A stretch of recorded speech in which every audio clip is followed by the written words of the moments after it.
OK， 嗱，咁我哋今日咧都煲另外一個湯水嘅，咁就係苦瓜黃豆瘦肉湯嘅。苦瓜係咪好苦㗎？出水之後咧，咁佢就會辟咗嗰個苦味㗎啦，所以唔使擔心嘅 ，Matthew 都飲得嘅。好啦，咁啊苦瓜咧，我哋就今日就準備咗1個至2個嘅份量啦。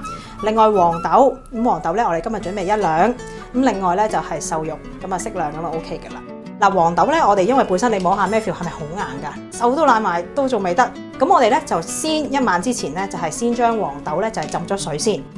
好啦 ，Matthew 可唔可以幫我做一樣嘢啊？幫我攞隻匙羹刮咗中間呢啲部分佢啊，淨係刮淨咗呢個綠色嘅部分俾我得唔得？因為就要出邊嗰啲。係啦，我哋淨係食出邊部分喎，入邊呢啲囊咧我哋食唔到嘅，將佢咧就切成一個片狀。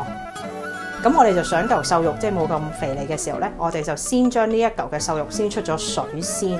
咁我哋咧就會切翻少少嘅薑落去啦，咁咧就可以辟咗嗰個寒濕，同埋咧同一時間又會可以辟咗個苦瓜嘅味道。我哋開工未啊？可以抌落去煲咯，係咪？先煲大火，再轉翻做中火煲多45分鐘，咁就 OK 噶啦。如果佢本身係夏天嘅時候出好多暗瘡嘅，咁其實會更加適合飲嘅。呢個湯幾時飲啊？嗱，咁呢個湯咧，咁基本上我哋就會建議喺正餐嘅前後30分鐘嘅時間飲嘅。咁因為咧，咁你飲個湯之後，你咪會食少少嘢咯，係咪？咁咧就會影響咗嗰個食飯嗰個情況嘅。咁所以我哋就會建議隔翻開30分鐘時間，咁就會幫助到一個消化嘅咁樣。